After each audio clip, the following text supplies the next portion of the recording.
First of all, it's a very deep tactical combat, like it should be in role-playing game. So we develop our character. We have like 250 different abilities, and we can use those abilities in combat, not only in combat but mostly in combat. There are lots of spells.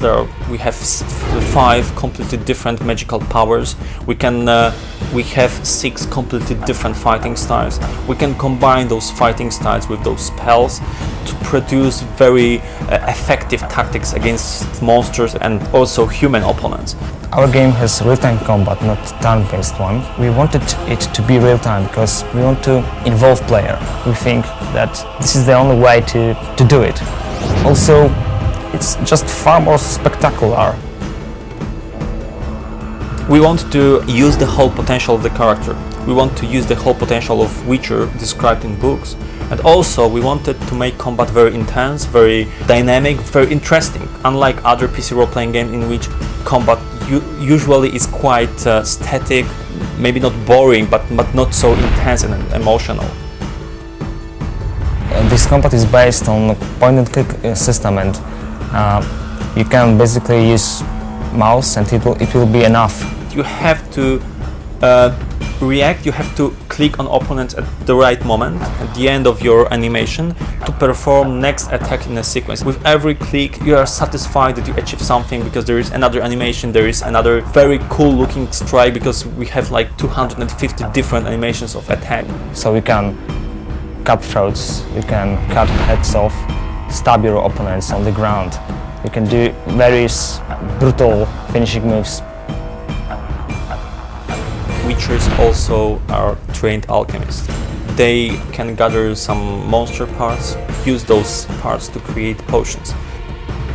Also, we have over 50 various potions which are used during combat or before combat. Some of those potions enable us to see in darkness, other potions speed us up. There are also resistance potions, regeneration potions, lots of very specialized potions working only on Witchers, because they are poisons for normal humans. Witchers also can use some kind of magic. It's called Witcher's signs. Those signs are basically spells, very simple but very effective in combat. For example, the most famous of signs is Sign of Art. It's kind of telekinetical push. You don't do any harm to your opponents with this kind of spell, but they are stunned, sometimes they are knocked down with this spell for a while, then they are defenseless. So you can stun your opponent and then finish him with single strike. It's the way Witchers use spells. They combine spells with sword fight. What about equipment in the game? Of course, it's a role-playing game, so there is plenty of equipment, like different weapons and stuff like that.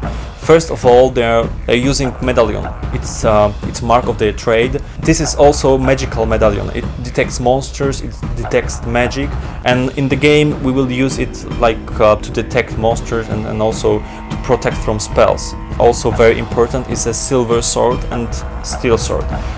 Witchers always carry 2 swords, one against monsters made from silver and another one made from a special steel against humans. Actually, it's not against humans, but it's against some kind of monsters that are immune to silver.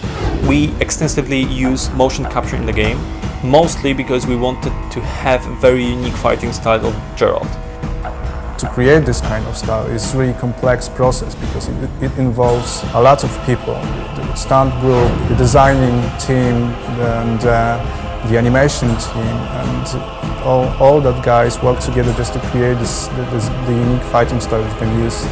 So we hired professional stuntmen who trained for a few months to create a mixture of different fighting styles together with some superhuman moves of the Witchers to create a very unusual fighting style of the main hero.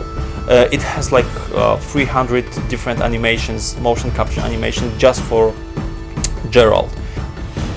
In game we have totally around 1000 of all motion capture animations.